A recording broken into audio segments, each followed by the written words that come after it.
పెరగలేదు, దేశం అంతా పెరిగింది. దేశంలో రకరకాల ప్రభుత్వాలు ఒక 20 ఉన్నాయి. బీజేపీ ఉంది, కాంగ్రెస్ ఉంది, టిఆర్ఎస్ ఉంది, రకరకాల ప్రభుత్వాలు ఉన్నాయి. పక్కనే ఒరిస్సాలో ఒకటి ఉంది, పశ్చిమ బెంగాల్ ఇంకోటి ఉంది, బీహార్లో ఇంకోటి ఉంది. అన్ని దగ్గరలో ధరలు పెరిగాయి. కానీ బీద వాళ్ళకి ఎక్కువగా చూస్తున్నటువంటి ప్రభుత్వం మాత్రం వైఎస్ఆర్ ప్రభుత్వం అని ఎవరైనా ఒప్పుకోక తప్పదని ఈ సందర్భంగా మీకు మనం చేస్తాం. అమ్మఒడి పథకంలో మీ గ్రామానికి దగ్గర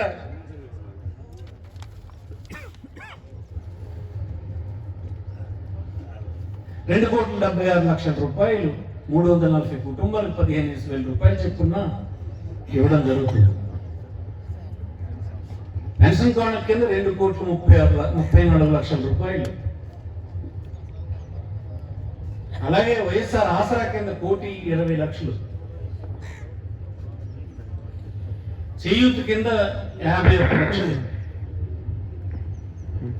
రైతు భరోసా కింద 76 లక్షలు,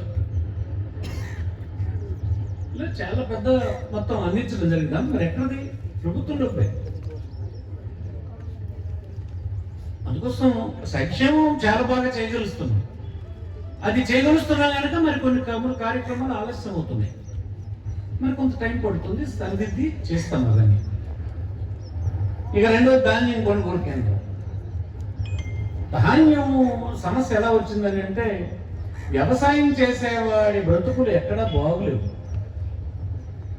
దేశంలోనే వ్యవసాయం కష్టకాలంలో ఉంది. ఒకప్పుడు వ్యవసాయదారులు సంతోషంగా ఉండే పరిస్థితులు ఇప్పుడు లేవు. వరి పండిస్తే 20,000 22,000 పెట్టుబడి అయితే చివరికి అది నాటి దమ్ము చేసి విత్తనాలు చల్లి ఉడిసి కోసి ఎగరబోసి నూర్చి ఇన్ని పనులు చేస్తే తీరా ధాన్యం తెస్తే కొన్నోడు కూడా లేడు. ఒకవేళ అమ్మినా ఆ డబ్బులు సజావుగా ఇచ్చినోడు లేడు.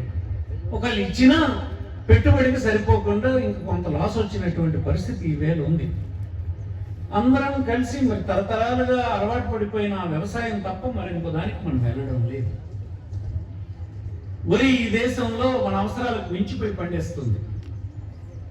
ఒక 20% అంటే మనకి 80 బస్తాలు ధాన్యం అవసరమైతే 100 బస్తాలు పండిస్తున్నాం దేశంలో. దానికి విలువ లేదు. ఈ ధర ఇప్పుడు ఇస్తున్నటువంటి ధర ఎంత తక్కువ? 1,552 రూపాయలు. ఎన్ని కిలోలు? 80 కేజీలు ఇస్తారు. ఇది ప్రభుత్వం ఫిక్స్ చేసింది, కేంద్ర ప్రభుత్వం ఫిక్స్ చేసింది. నిజానికి అది చాలా. నా దృష్టిలో ఆ ధర 3,000 రూపాయలు ఉండాలి. 80 కిలోల ధాన్యం 3,000 రూపాయలు ఉండాలి. వరి గురించి మీకు తెలియదే ఉంది, అంత కష్టమైన వ్యవసాయం అది. 6 మాసాలు చేయాలి. ఇంట్లో ఉండే పశువులు అన్ని వ్యవసాయానికి దానికి సంబంధించి ఉంచుతాం మనం. తొలకరి వర్షం పడినప్పుడు ప్రారంభించినటువంటి వరి వ్యవసాయం పనులు మళ్ళీ జనవరి ఫిబ్రవరి వచ్చినప్పుడు దాకా జరుగుతూనే ఉంటుంది. ధూళి దుమ్ము మురికి చెత్త చెదారం. ఈ లోపు వచ్చినటువంటి వర్షం పడకపోయినా, వర్షం ఎక్కువైపోయినా, గాలి వచ్చినా గాలి వాన వచ్చినా ఆ వ్యవసాయం పోతుంది.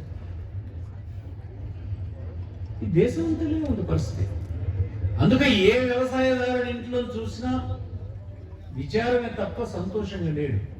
ఏ రైతైనా సంతోషంగా ఉన్నాడంటే ఆ ఇంట్లో ఇంకొక ఉద్యోగం, కాకపోతే ఎక్కడో వ్యాపారం ఏదో ఉంది, వాడు పంపిస్తుంటే ఆ కుటుంబం సంతోషంగా ఉంది. కానీ కేవలం వ్యవసాయం చేసినటువంటి రైతు కుటుంబం సంతోషంగా ఎక్కడ ఉందని నమ్మను. నేను చూడలేదు కూడా. అయితే ఈ దేశంలో ఉండేటువంటి ప్రభుత్వాల్లో ఈ రాష్ట్ర ప్రభుత్వం బాగా చేస్తుంది, అందించాలని చాలా వరకు చేయొచ్చు, ఇవ్వాలని చేస్తుంది. ఇంత సదుపాయాలు చేసినటువంటి రాష్ట్ర ప్రభుత్వాలు లేవు వ్యవసాయానికి ఎంత సదుపాయాలు చేసింది. అయినా మనకి ఇంకా పరిస్థితులు మెరుగుపడటం లేదు. ఎందుకంటే చాలదు, ఇది చాలదు, ఇంకా చేయాలి. ఎన్ఆర్ఈజీఏ పథకం నేనైతే కొండ బదులు కూడా చెప్తాను.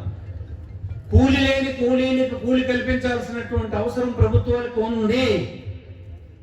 కానీ వ్యవసాయానికి మరి కూలికి వెళ్ళకూడదనేటువంటి పద్ధతుల్లో ఎన్ఆర్ఈజీఏ పథకం అమలు చేస్తే రైతులు మరి బ్రతకరు అని మాత్రం ఈ సందర్భంగా నేను చెప్తాను. పని చేసేవాడికి కూలిపించే పని ప్రభుత్వం చేయాలి, కానీ వ్యవసాయం పని అయితే మరి చేయొద్దు అనేటట్టుగా పథకాల రూపకల్పన ఉంటే మాత్రం ఆ దేశాన్ని నాశనానికి దారితీస్తుంది తప్ప ఆ దేశ ప్రయోజనాలకు పనిచేయదు ఆ పథకం అని నా అభిప్రాయం. ఎందుకంటే రైతు కుటుంబంలో పుట్టిన వాళ్ళని కనుక మనకు అర్థమైపోతుంది. అక్కడికి వెళ్ళి వాడు ఒక బెడ్డ పెట్టడానికి ప్రయత్నం చేసి ఇంటికి వస్తే అక్కడికి డబ్బులు వేసేస్తుంటే ఇక్కడికి వచ్చి ఒక పూట పని చేయాలంటే ఎక్కడ పని చేస్తారు చెప్పి అక్కడికి వెళ్ళిపోతుంది. ఆ బెడ్డ మెట్టడానికి యాక్షన్ చేయడానికి వెళ్ళిపోతుంది. ఆ బెడ్ ఇప్పటికీ పెడుతూ వారం రోజులు ఆ బెడ్డ మెట్టడమే అడిపోయింది. ఇలాంటి పొరంపోగులు తయారు చేసే పద్ధతి వ్యవసాయం దెబ్బ కదా. వ్యవసాయం దెబ్బ అయితే వదిలేయండి, మీరు రైతులకి ఇంకో పద్ధతులు ఇవ్వండి. పంట పండించేస్తారు, రైతులకి అందరికి జీతాలు ఇచ్చేయండి. రైతు ప్రభుత్వం అందరు జీతకాలలో వీళ్ళు కూడా పట్టుకుంటారు, కాకపోతే లేదు ఇల్లు తుప్పుకొసుకొని ఒక నెల రోజులు తుప్పుకోవడం వరకు వస్తుంది. అందరికి ఇది పద్ధతి నేర్పడం పద్ధతి కాదు కదా. ఇలా మాట్లాడేవాడు పేదలకు వ్యతిరేకం అని అనుకుంటారు, కాదు. వ్యవసాయం కోసం పనిచేసేటువంటి కూలీలకి వ్యవసాయ పని దొరకకపోతే ఇవ్వడం, సపోర్ట్ ఇవ్వడం తప్పులేదు, కానీ ఆ పనికి వెళ్ళొద్దు అన్నట్టు చేయడం తప్పు కదా. నోరుని ఇచ్చేయడం తప్పు కాదంటే తప్పులేదు. వ్యవసాయ పనికి వెళ్ళొద్దని చెప్పడం అంటే ఈ దేశంలో వ్యవసాయం మీద 70% మంది బ్రతికేటువంటి పరిస్థితులు. ఈ చట్టం వెంటనే మార్చాలి.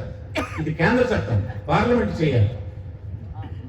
నేనైతే ప్రధానమంత్రి ఉత్తరం కూడా రాశాను.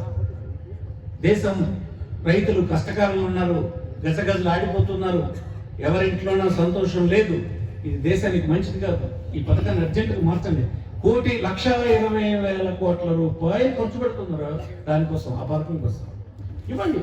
పేదలంటే అందరికీ ఆసక్తి, మన వాళ్ళే వాళ్ళు. వ్యవసాయం దెబ్బ కొట్టే పద్ధతులు ఇవ్వకూడదు. రెండోది, కృష్ణాపేటలో రైతులకు కూడా నేను చెప్పేది ఏంటంటే, వరి నుంచి మనం మారాలి.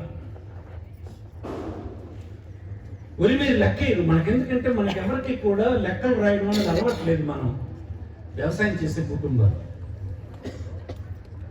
ధాన్యం అమ్మినప్పుడు 600 బస్తాలు అమ్మినవరా అని అనుకుంటారు, కానీ సంవత్సరం పొడుగు దానికి పెట్టింది 700 బస్తాలు అమ్మినా సరిపోయినంత పెట్టుబడి ఉంటుంది. లెక్క రాయం కనుక మనకు తెలియదు. అయితే ఇప్పుడు ఏంటి, వేరే వ్యవసాయాలు అంటే ఏమున్నాయో, మీరు వ్యవసాయ శాస్త్రజ్ఞుల్ని, మీకు అందుబాటులో ఉన్న వ్యవసాయ ఆఫీసర్స్ని, మీకు అందుబాటులో వచ్చినటువంటి అధికారుల్ని, ఆదర్శవంతమైన రైతుల్ని మీరు ఎంక్వైరీ చేసి మారాలి తప్ప వరి మీద మనం ఉండిపోవడానికి లేదు. ఎంత అవకాశం ఉంటే అంత. మీకు 2 నదులు నీరు వస్తుంది ఊరికి. నరసింహరావు చెప్పినట్టు అందుకే క్యాన్సర్ వస్తుంది తెలియదు, కానీ ఊస్తారు నీరు ఒక పక్క వస్తుంది, ఒక పక్క ఏమో నాగావళి వస్తుందా, బయలుదేరి ఊస్తారు నీరు. ఇప్పుడు 2 వైపులు మెరకకు కూడా అందింది ప్రాజెక్ట్ వచ్చిన తర్వాత. బయలుదేసి గడ్డ వస్తుంది, అది కోళ్ళ నుంచి వచ్చింది, మీకు మీద నుంచి వస్తుంది.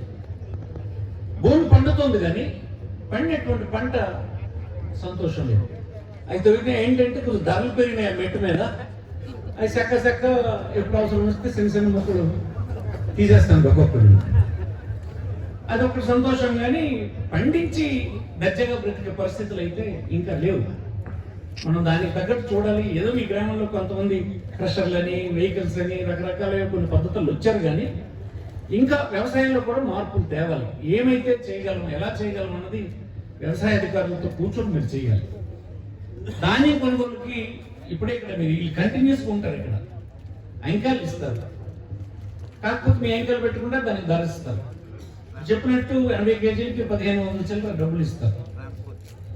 ట్రాన్స్పోర్ట్ మీరు చేసిన దానికి ట్రాన్స్పోర్ట్ డబ్బులు కూడా ఇస్తారు. మీకు 21 రోజు మినిమం అని చెప్పింది ప్రభుత్వం. పండుగ ముందు వీళ్ళినంత వరకు వేగమే ఇవ్వాలన్న ప్రయత్నం చేస్తున్నారు. అల్లుడు వచ్చినా, కూతురు వచ్చినా, బంధువులు వచ్చినా వాళ్ళకి మర్యాదలు చేయడానికి ధాన్యం ఎందులే మనం చెప్తుంటాం ఇప్పటి నుంచి. అప్పుడెప్పుడు తొలకరలో వర్షం పడినప్పుడు దున్నినప్పటి నుంచి చేసిన అప్పులకన్నింటిలోనూ ఈ ధాన్యం డబ్బులు వస్తేనే ఇస్తామని చెప్తారు కొంతమంది. అందుకోసం ఇప్పించడానికి ప్రయత్నం చేస్తాం. మీరు మిల్లర్ని నేరుగా సంప్రదించవలసిన అవసరం లేదు. మీ ఖాతాలో డబ్బు వేస్తారు, మధ్యవర్తులు ఎవరు ఉండక్కర్లేదు. ఆ డబ్బు ఏదో 4 రోజులు అటు ఇటు అయినా సరే డైరెక్ట్గా మీ ఖాతాలో వేసే పని చేస్తారు. ఈ భరోసా కేంద్రంలో ఉండేటువంటి అధికారులతో మీ అందరూ టచ్లో ఉండండి. ఎంతమంది రైతులు ఒరేసారి చెప్పగలవయ్యా? ఇక్కడ ఎవరు చూస్తుంది ఈ పని?